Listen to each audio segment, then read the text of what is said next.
En la segunda parte del módulo eh, de competencias comunicativas, eh, vamos a entrarnos en un aspecto un poquito más de detalle. En la medida que ustedes si se van dando cuenta, cada vez vamos entrando en más detalle, vamos bajando más la manera de entrar y ver cómo comunicamos. Vamos a hablar ahora en esta segunda parte de competencias comunicativas de lo que se denomina la conducta social aceptada. Vamos a hablar de los componentes verbales y no verbales. Vamos a hablar de autoestima, de empatía de nuevo. Vamos a entrar en cosas tan de detalle de pronto como la voz y el habla, de cómo hablamos, de cómo pronunciamos, cómo manejar una conversación telefónica, por ejemplo, y la relación que hay entre el lenguaje verbal y no verbal, con una cantidad de cosas muy importantes en la parte de comunicación no verbal, donde ahí vamos a encontrarnos con el usar las manos, el usar gestos, la mirada, en fin, hay una serie de aspectos que son, creo, interesantes considerar y que los vamos a repasar de una otra manera, de tal modo de que podamos considerarlo y tenerlo tenerlo bien presente, digamos, al momento de sostener una conversación, fundamentalmente. Así que vamos a entrarnos en esa parte ahora, que es el segundo capítulo de competencias comunicativas.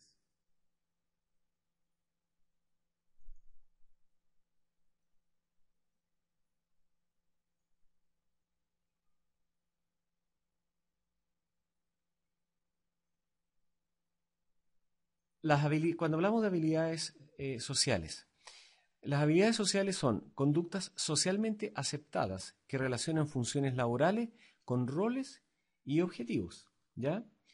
Se relaciona, ¿cierto? Funciones laborales con roles y objetivos, ¿ya? Eso es lo que se llama tener la habilidad social y conducta social aceptada. Eh, y esto persigue un objetivo concreto, que son tener las habilidades para poder relacionarnos con los demás, ¿ya?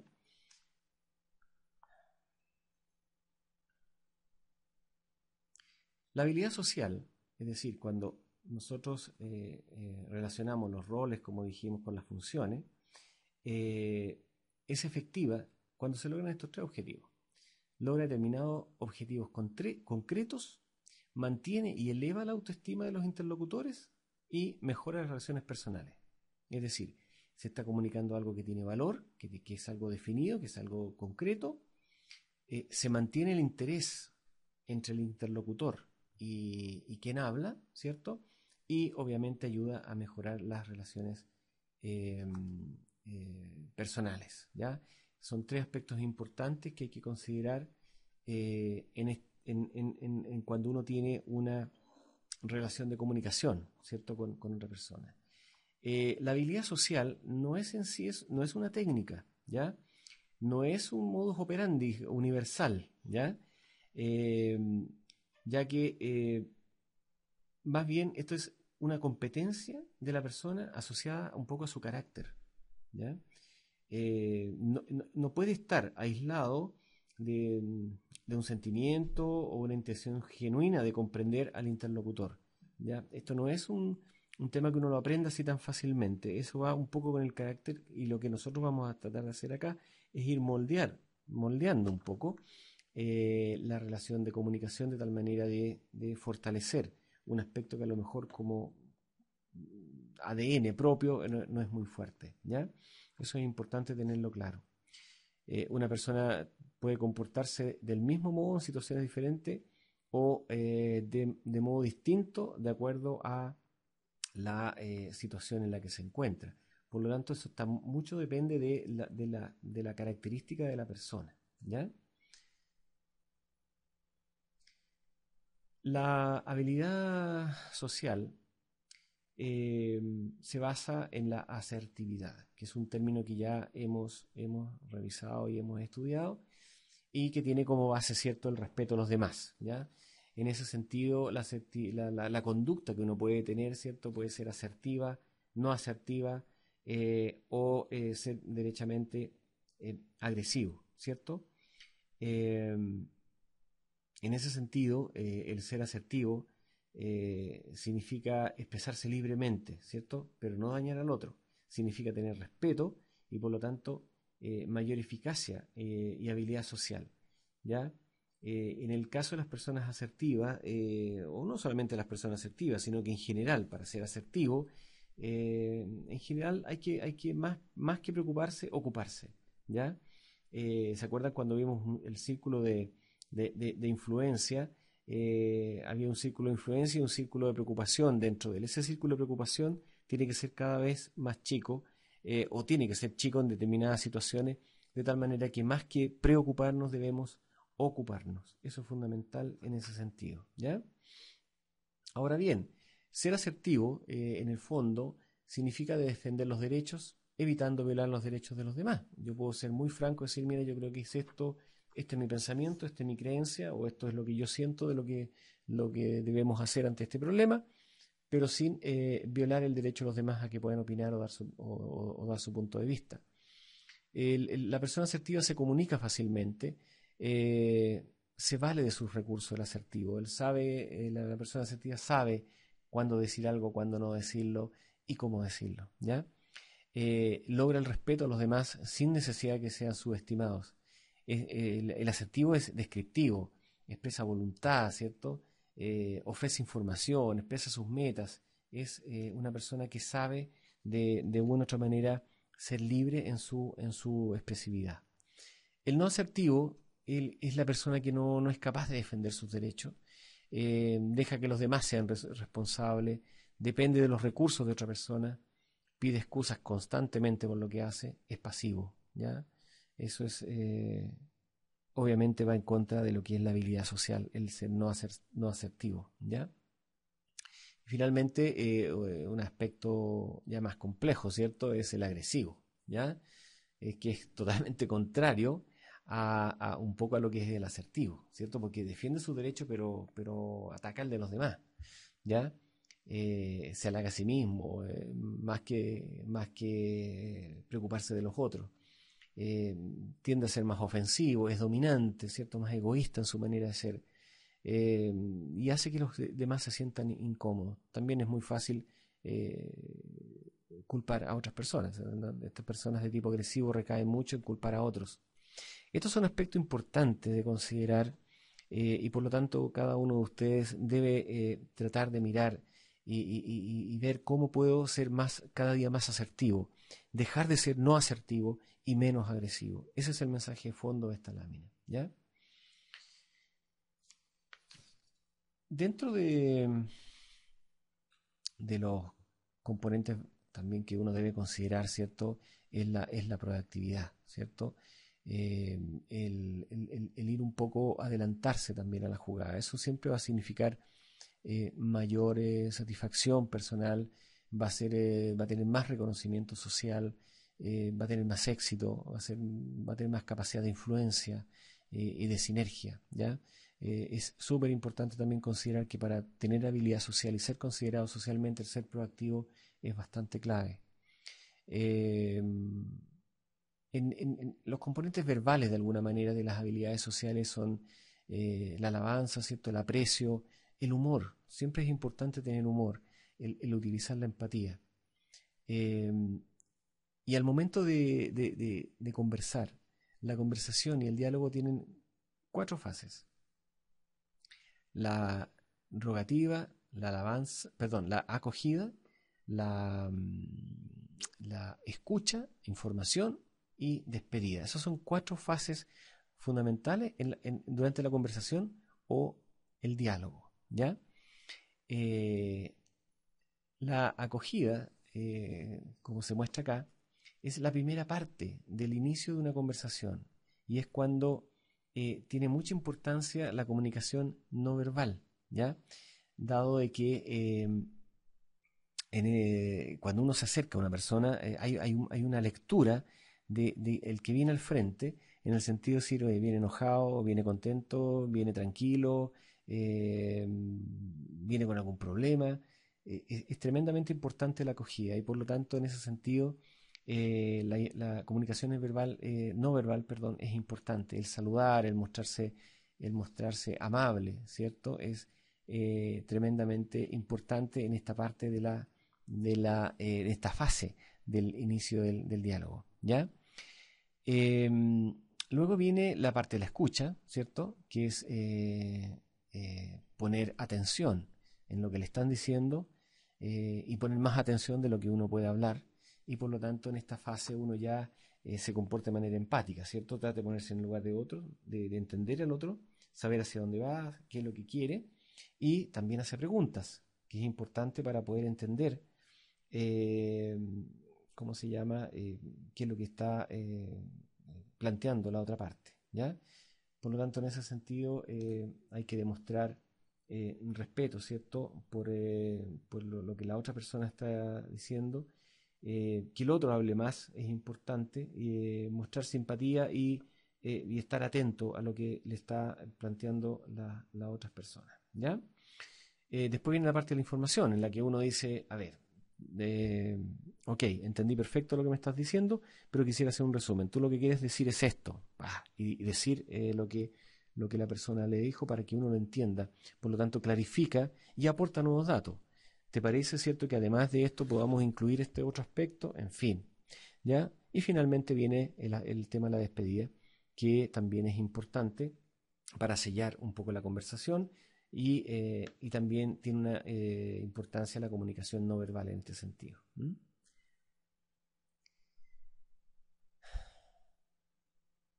La escucha empática, ¿ya? La escucha empática incide tremendamente en el mensaje y que, ya lo hemos repetido varias veces, ¿cierto? De alguna otra manera hay que ponerse en lo que el interlocutor está transmitiendo y por lo tanto eh, tenemos que estar disponibles y dispuestos a poner atención y de ponernos en el lugar del otro, ¿ya? Para eso es necesario desarrollar una personalidad asertiva, ¿cierto? Y evitar respuestas reactivas de escucha, ¿cierto? Sondear, por ejemplo, preguntar utilizando el propio marco de referencia, normalmente con la intención de manipular. La persona se da cuenta si uno lo está sondeando, lo está manipulando en ese sentido, ¿cierto? Hay que evitar disentir o asentir. ¿Eh? Es escuchar de una manera tranquila sin hacer grandes cosas. Interrumpir dando consejos, interpretar, ¿cierto? En fin, son cosas que debemos evitar en la escucha empática. ¿Mm? La, en la escucha empática incide mucho en la comprensión del interlocutor, ¿cierto? Y por lo tanto ahí intervienen, además de lo que el interlocutor nos está diciendo, las emociones y los valores. ¿Ah? Eh, Fundamentalmente lo que uno debe hacer acá es tener ciertas actitudes, por ejemplo, como dice acá, ¿cierto? Bien, impecable, me gustó, qué bien. Después, parafrasear, dice, ¿cierto? Es decir, entiendo, yo en tu lugar me sentiría igual. Resumir, preguntar, ¿cierto? ¿Puedes decirme, por favor? ¿Ya? Controlar los ritmos de conversación. Son temas que hay que considerar dentro de lo que es la escucha empática, ¿cierto? Informar.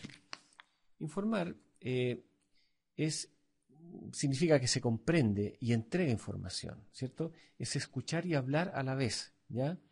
Y en este sentido, cuando se mantiene una conversación, hay dos cosas importantes, como la que mencionábamos, ¿cierto? Que se comprende lo que se comunica y se introducen nuevos datos, es decir, se informa y se genera ahí un equilibrio, ¿ya? Durante la información es explicar que se está comprendiendo lo que se escucha, ¿cierto? Diciendo sí, ok, entiendo, en fin. ¿Eh? También es importante aclarar puntos ambiguos, dudosos, decir, oye, mira, esto no me quedó claro. Es un ida y vuelta al informar, ¿ya? Un componente importante de la comunicación es lo que se denomina los componentes paralingüísticos, ¿cierto? Que son la voz y el habla, ¿ya? La voz la podemos definir como un sonido, ¿cierto? Que se produce al expeler aire desde los pulmones, atravesar, ¿cierto? La glotis y hacer vibrar las cuerdas vocales. Cuando se vibran las cuerdas vocales, ahí recién aparece el habla. Y es un aspecto tremendamente importante dentro de la comunicación, ¿cierto?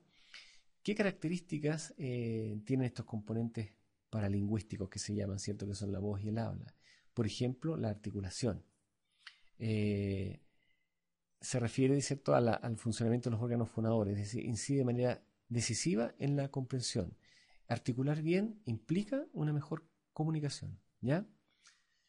Después tenemos el tono. Los tonos pueden ser agudos, graves, fuertes, en fin, inspirados, ¿ya? Eh, la frase también puede ser en forma ascendente, ¿cierto? Descendente u horizontal. ¿Ah? Hacer pausas. Es importante en el tono, en la entonación, ¿ya? Una voz, por ejemplo, muy chillona, evidentemente que va a un tono muy agudo, va a molestar. Un tono demasiado grave a lo mejor va a inspirar un mayor respeto, pero siempre hay que tratar de buscar los tonos medios, sobre todo eh, ante alguna discusión. Si uno en una discusión, en una negociación fuerte, por ejemplo, pone un tono demasiado fuerte, muy grave, muy ascendente, ¿cierto? Obviamente que genera un problema. Son parte de los componentes que hay que controlar en el momento de hablar. El timbre de voz también es el grado de resonancia, ¿ya? Que tiene la voz y que puede ser resonante, brillante, clarito, más oscuro. Son timbres de voz que se denominan, ¿eh?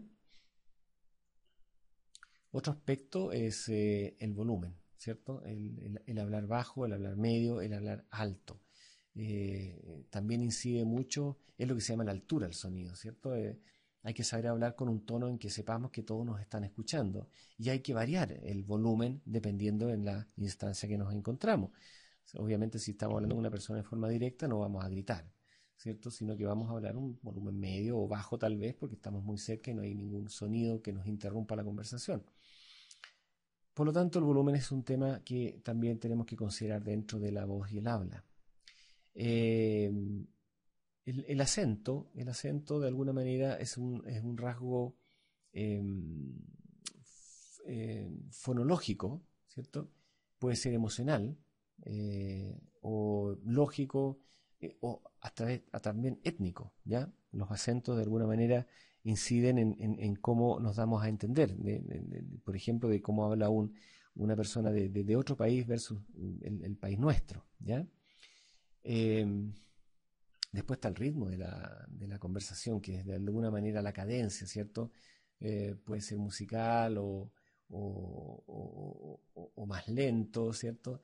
Y tiene un componente un poquito creativo también en esto, ¿eh? Bueno, la comunicación telefónica, de alguna manera, aquí vamos a hablar no tan en detalle, ¿cierto? Pero es importante saber utilizar de alguna manera esta vía de comunicación, ¿ya? Cuando hablamos por teléfono, no disponemos de recursos de lenguaje no verbal, no nos ven, ¿cierto? Y por lo tanto la comunicación está fundamentalmente ligada a la capacidad que uno pueda tener de comunicar, ¿ya? Por lo tanto, al momento de hablar en una conversación telefónica, la modulación y el tono de voz es importante. El volumen, cómo articulamos, ¿cierto? Las pausas y los silencios que invitan al otro a hablar, ¿cierto? El quedarnos callados en un momento determinado invita a que el otro hable. La riqueza del lenguaje también, ¿cierto? Saber que utilizar un lenguaje adecuado. Los asentimientos de tipo verbal, ¿cierto? Porque no podemos mover la cabeza, no nos van a ver, entonces decir bien, correcto, me parece, son asentamientos que permiten que la otra persona entienda de que está siendo comprendida, ¿ya? También hay que hacer preguntas, ¿cierto? Si se comprendió lo que quería o no, ¿ya? Son temas que hay que considerar en una conversación telefónica. Ventaja, ¿cierto? De esta vía de comunicación es la inmediatez, ¿cierto? Proporcionar información, resolver cuestiones, hacer seguimiento, es rápido, es preciso, no tiene mucha eh, pausa, digamos, en ese sentido. Las desventajas, bueno, obviamente no se visualiza el interlocutor, desaparece el significado de la comunicación no verbal, no existe comunicación no verbal, no es muy bueno para planificar, es para cosas más bien cortas, más bien precisas, no sirve para motivar la acción, es muy raro que alguien consiga motivar la acción, digamos, a través de solamente vías telefónicas, y y es motivo de interrupciones también, ¿cierto? El teléfono, uno puede estar funcionando en el teléfono y, eh, ¿cómo se llama? Y pueden estar pasando cosas alrededor que a uno lo distraen. ¿Eh? Em, el uso del teléfono en forma correcta, de alguna manera, también es parte del desarrollo que uno debe tener en cuanto a los valores, actitudes y disciplinas que debe tener, ¿cierto? Para manejar bien el habla a través de un teléfono. Y bueno, como ya lo mencionábamos, la modulación, las pausas, los silencios, la riqueza del lenguaje son correctos dentro del uso del teléfono, ¿cierto? Los valores, como se mencionaba, son el saber hablar adecuadamente en el teléfono y decir cualquier cosa, ¿cierto? Em, bueno, evitar en el teléfono es suponer cosas, ¿no? Siempre hay que aclarar, oiga, le entendí esto, prometer lo que no se sabe, si no se va a cumplir, hacer juicios de valor, defender puntos de vista, discutir mucho por teléfono lógicamente nos lleva a grandes logros, en realidad, a grandes objetivos, ¿ya? Eh, Siempre hay que, en temas a potenciar, ¿ya? Durante una conversación telefónica es preguntar de forma abierta, ¿ah? Reformular, hacer resúmenes, animar la conversación, estructurar la información, ¿ah? En ese sentido es importante. Eh, Hay que diferenciar con claridad en qué es una declaración, eh, ¿cierto? ¿Qué es lo que es una objeción o qué es lo que es una pregunta? Una declaración, por ejemplo, es decir al momento de llamar, oye, necesito un certificado, ¿ya? Esa es la declaración. La objeción podría ser, hace días que estoy esperando este certificado y no me llega, ¿ya? Y la pregunta finalmente, ¿cierto? Es, bueno, ¿cuándo podría tener este certificado? ¿Ya? Esa es una manera de diferenciar con claridad tres partes importantes dentro de una conversación telefónica. La declaración, el decir, para esto estoy llamando, ¿cierto? Si hay alguna objeción, plantearla, ¿cierto? Y finalmente hacer la pregunta. ¿Mm? Bueno, al recibir llamadas hay ciertos protocolos, ¿cierto? Siempre es bueno identificarse, salvo que uno tenga un lector en el teléfono y sepa quién lo está llamando, pero es bueno siempre identificarse. Preguntar, ¿cierto? En qué puede ayudar. eh, y, bueno, manejar un lenguaje adecuado también, ¿ya? Bueno, la comunicación no verbal es tremendamente importante también dentro de la comunicación porque de alguna manera es analógica, como ya lo dijimos, y apoya la comunicación, ¿ya? Constituye los cimientos sobre los que se construyen las relaciones y ayuda a la interacción, ¿ya? Es- La ciencia que estudia el lenguaje no verbal se llama sínesis, ¿ya? Y tiene una raíz genética y de desarrollo cultural, ¿ya? Para quienes la han, de alguna manera estudiado, ¿ya? Em, un aspecto importante al momento de utilizar el lenguaje no verbal es, por ejemplo, lo que podemos decir cuando habla un lector de noticias en la televisión. Si ustedes se fijan, el estar inmóvil, obviamente que es tremendamente hasta aburridor ver una persona que no se mueve, que habla y no. Por lo tanto, en esos casos el lector de noticias también utiliza ciertos gestos. Por ejemplo, cuando arquea las cejas ante una noticia, sonríe, inclina la cabeza al hablar. Eso todo se hace para mantener de una otra manera la atención del televidente en este caso, ¿ya? Bueno, hay muchos ejemplos que uno podría dar, ¿cierto?, de lenguaje verbal y no verbal. Por ejemplo, un gesto de galanteo, ¿cierto?, cuando uno está en conversación con una dama, con una mujer, ¿cierto?, o al revés, con el hombre. Hay ciertos lenguajes verbales, ¿cierto?, que provocan de alguna manera un galanteo, ¿cierto?, que es bajar tímidamente la mirada, acariciarse el pelo, ¿cierto?, estirar, arreglarse la corbata en el caso del hombre, acariciarse la muñeca. En fin, hay ciertos aspectos, digamos, que de alguna manera son un lenguaje que la persona está mostrando frente al otro, y en este caso un ejemplo como ese, ¿ya? Lo que se denomina la sincronía interaccional, perdón, entre dentro de una persona es de una u otra manera un regulador interno que tenemos. La sincronía interaccional, de una u otra manera, proviene de un estado interno, ¿cierto? Que de alguna manera indica la existencia de ritmos circadianos que se denominan regulados por el sistema nervioso. De una u otra manera, la sincronía interaccional controla varias cosas dentro del cuerpo humano, entre ellas el ritmo cardíaco, la presión, en fin. Y de alguna manera eso hace que se dé una base rítmica de comunicación humana. Hay un ritmo que cada uno tiene, y esos son los ritmos circadianos que hemos definido, ¿cierto? Cada persona tiene su ritmo y lo expresa mediante el cuerpo, ¿cierto? Y por lo tanto, hay que considerar que cada persona teniendo su ritmo circadiano, ¿cierto? De cómo se expresa, que es propio de cada uno, eh, hay que tener ciertos cuidados, ¿cierto? Al poder escucharlo. Y por lo tanto, cuidar, ¿ya?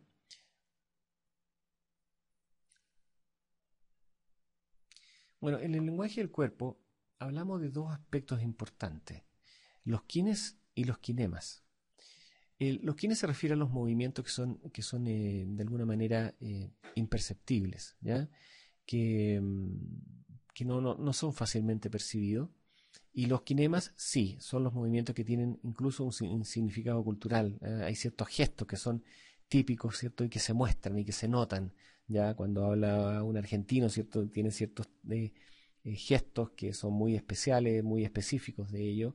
De cuando habla también un chileno y hace ciertos gestos, ¿cierto? Eso es el kinemas. La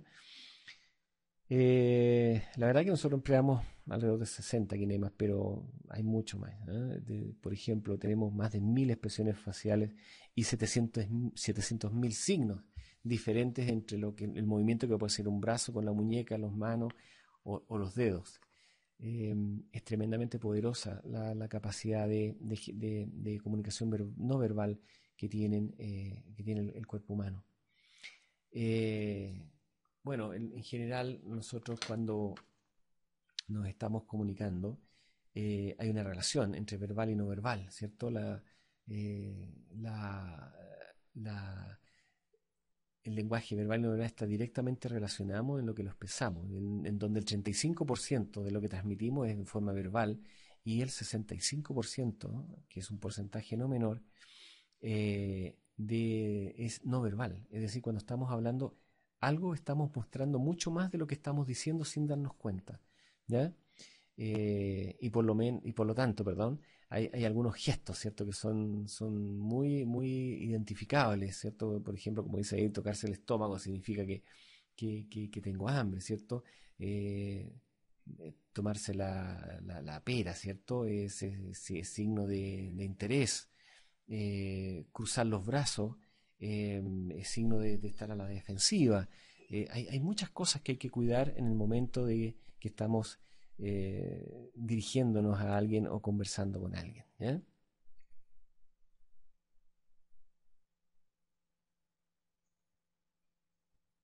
Bueno, saludo y despedida. El saludo indica que uno está seguro de sí mismo, ¿cierto? Otorga confianza a la otra persona. Es un signo de cortesía. Siempre es importante al encontrarse con alguien, saludarse, ¿cierto? Cortésmente y como corresponde. Y dar la mano también como corresponde. O sea, dar la mano solamente con los dedos, ¿cierto? Es un signo de debilidad, ¿cierto? Apretar la mano también es un signo de agresividad al momento de saludar. Por lo tanto, tenemos que ser cuidadosos también en eso. Y bueno, y la despedida también es una parte importante de la información no verbal que estamos entregando, ¿cierto? De tal manera que al momento de la despedida también tenemos que cuidarnos de cómo lo estamos haciendo también, ¿cierto? Bueno, un aspecto importante también a considerar es la mirada, ¿cierto? Hay mucho dentro de la mirada y por ejemplo, digamos, sostener la mirada prolongadamente es molesto, ¿cierto? Puede producir una sensación de amenaza, ¿ya? Produce incomodidad.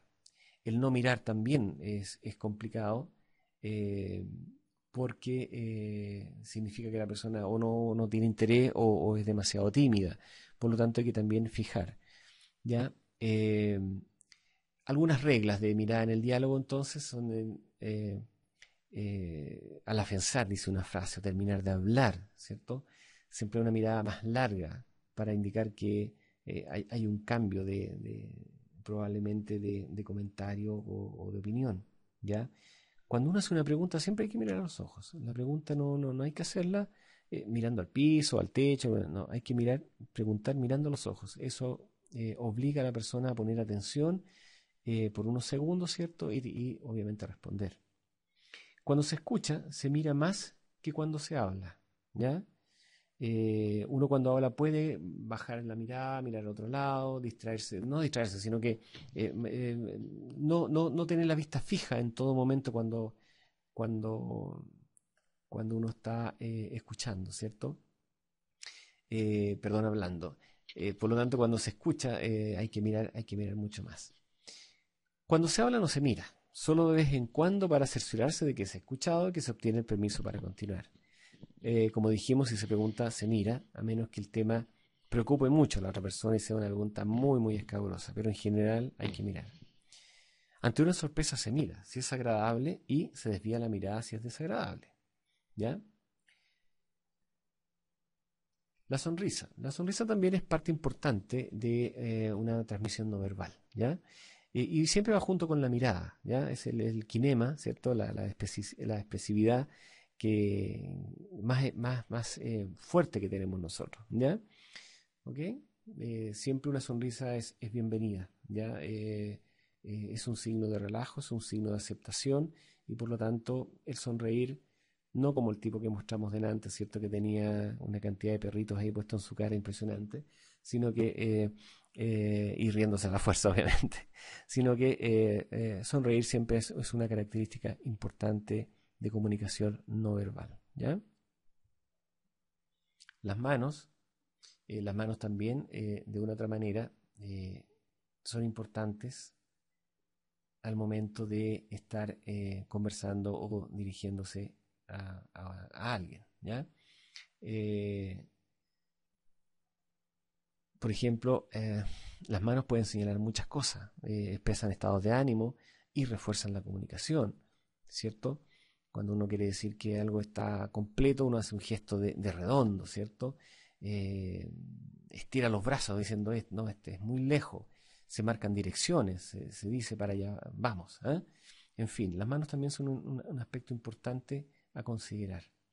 Después tenemos otro estudio que se llama la proxémica, que es el estudio de las distancias personales, ¿cierto? El manejar los espacios también es importante dentro de la comunicación y por lo tanto en ese sentido hay que considerarlo, ¿cierto? Si uno tiene a la persona muy cerca, muy lejos, hay personas que les molesta tener muy cerca a otra persona y por lo tanto hay que medir las distancias en las que uno está a una persona. Evidentemente, a menos de 45 centímetros estamos hablando ya de una relación bastante cercana de las personas, obviamente. Dentro de los 65 centímetros de distancia estamos hablando que estamos dentro de la burbuja personal, ¿cierto? De la persona aún. Entre hasta 1,20 m, ¿cierto? Tenemos una distancia social, ¿cierto? Que son las conversaciones normales. Después tenemos de 3 a 4 metros, que es la conversación social alejada. Bueno, y así puede ir aumentando. Por lo tanto, hay ciertas características que se dan en la cercanía o lejanías de las personas. Por ejemplo, cuando hay una actitud en una mesa, si vemos acá, hay tres ejemplos de proxémica de cooperación, de neutralidad y de competencia. Cuando hay cooperación, las personas se van a sentar una al lado de la otra o compartiendo una esquina, ¿ya? En caso de neutralidad, también pueden compartir una esquina, como situarse al frente, pero mirándose. Cuando hay competencia, hay ubicaciones bien específicas, ¿cierto? En la cual se ponen a uno a otro lado de la mesa en forma antagónica. En fin, no hay miradas muy directas, hay una distancia importante. La distancia también es bueno considerarla. Bueno, la postura corporal también es un aspecto a controlar. Si estamos escuchando a una persona desparramados en un sillón, obviamente no va a ser lo mismo que estar sentado como corresponde derecho con su columna derecha, ¿ya? Eh, y con esto damos término al capítulo, al módulo 4, ¿cierto? De competencias eh, comunicativas. Eh, Hemos repasado un poco cómo manejar distintas situaciones de comunicación, el cómo usar la empatía, el usar las emociones, el usar los sentimientos, de tal manera de lograr un éxito en la comunicación, en la conversación que tengamos o en la relación de negocio que tengamos también. Eh, Todos estos son aspectos que debemos considerar y por lo tanto los invito a leer el documento que está en la página web de tal manera de que puedan reforzar un poco lo que aquí hemos visto de una manera un poco más resumida, ¿cierto? Atendiendo los tiempos que uno puede disponer de atención en una cámara, perdón, en el computador, ¿ya? Bueno, las clases anteriores, nosotros hay dos capítulos que los vamos a ver durante la primera semana, ¿cierto? Que son el capítulo, el módulo 1 y 2, ¿cierto? Dirección intencional y negociación.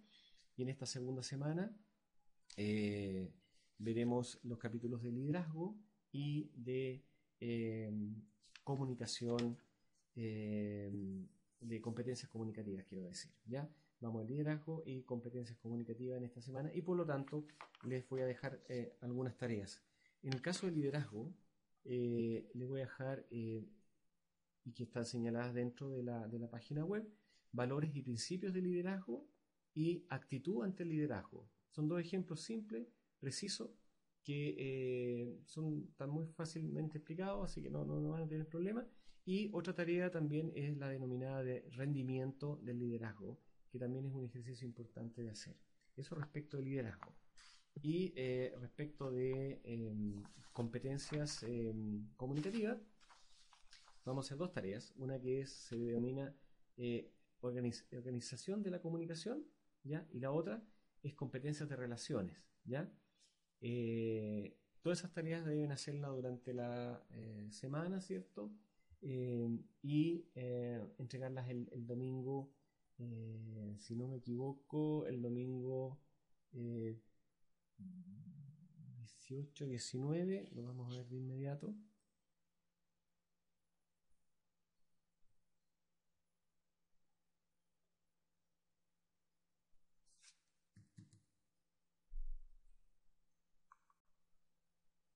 Bien, el domingo 20, entonces deben entregar todas estas tareas. Hay plazo hasta el domingo 20 de la noche, hasta las 23:59, de tal manera de poder revisarlo como corresponde. Eh, el 17, el viernes 17, ¿cierto? Vamos a tener conferencia, por lo tanto ahí también pueden aprovechar de hacer cualquier consulta respecto de este capítulo de comunicación y como también de liderazgo, de tal manera de aclarar algunos conceptos para terminar de entregar las tareas. Así que con eso hemos terminado el capítulo módulo 4, ¿cierto? Del curso de habilidades personales y directivas de la Escuela de Negocio Europea. Muchas gracias.